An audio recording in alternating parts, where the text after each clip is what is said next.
Sa tinguha nga mas mapalanog pa ang tingog sa mga kabatan-onan, ilabi na sa pagpadayag sa ilang mga advokasya aron matagad ang ilang mga sentimento, kini ang gibuhat sa graduating student sa DevCom sa Cebu Technological University Main Campus nga si Diogracias Olayon. Siya ang nag-inusarang representante sa Pilipinas nga misalmo sa International Youth Summit of Education, diin midaog siya isip third placer sa essay writing contest.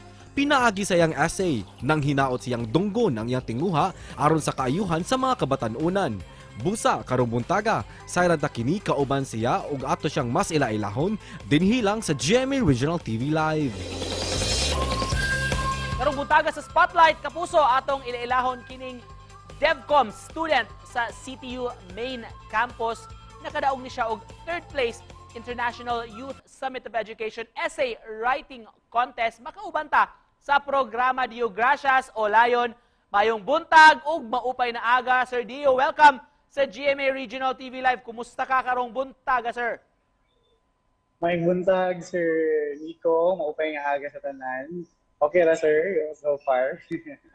Thank you so much for joining us this morning, sir. Can you tell us more about this essay writing contest nga imong giapilan, sir? Actually, before I entered or joined the international essay competition, I was invited.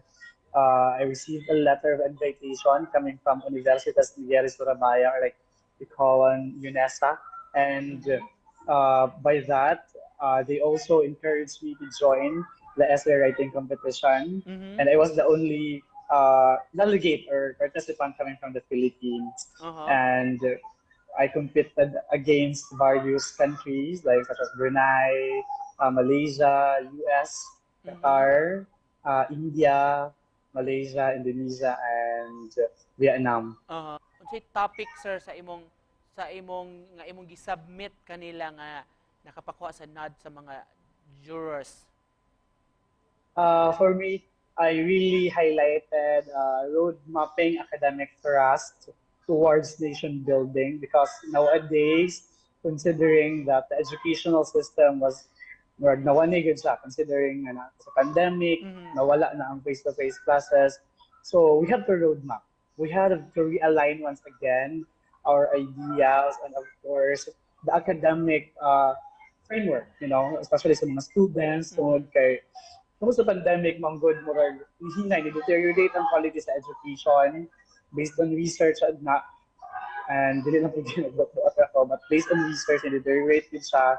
Para nimo kini nga topic, sir, murag daghan ang makarelate ani nga halos kitang tanan apektado man sa pandemya, so kinahanglan magtinabangay aron mapalambo pa ang atong education sector. Yes, sir. So, muna po nga, ako hindi highlight nga, umagod siya ang pinakarampan. That's why over the 20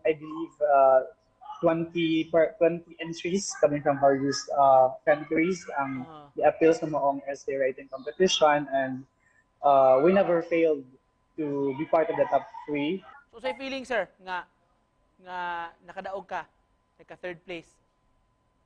I'm sorry, fulfilling, and I saw the growth within me, especially to compare sa una katong mga high school pa ko, elementary, and I started college, kung wasn't take to maka-best, dili ko maka-place in terms of essay writing contest. And dahil karon, ako nag-expect na pag international day. What's next for you, sir? You're graduating na this year, right? Yes, sir. Yes, sir. And last June 2022, I also went to Malaysia to represent the Philippines, and I was the only Cebuano who represented the Philippines during the Young Southeast Asian Leaders Initiative, fully funded by the United States of America Embassy.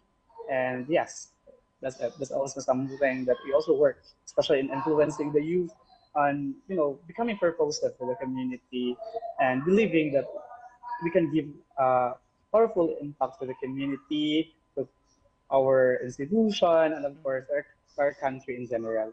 Wow. Estudyante, pag daghan na kayo siya gikabisihan o ubay-ubay na mga advokasya diha. Sir Dio, just to close this, sir, conversation this morning, unsa may message nga gusto nimong impart sa atong mga viewers karon mga kapuso, labi na sa mga kabatan-onan nga nagtan-aw?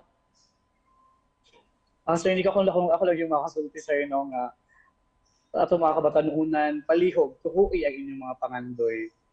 nindot kaayo inyong mga pangando. Your dreams are beautiful and please believe that they are meant for you. Thank you so much for joining us this morning. So, congratulations, Timo. Good luck sa iyong mga future endeavors. Mga kapuso, Diogracias Olayon. Daghang kayong salamat, Sir Dio. Kung isa pa yan, sir, daghang kayong salamat sa inyo ko og GMA Original TV Live. Thank you. Daghang salamat, sir.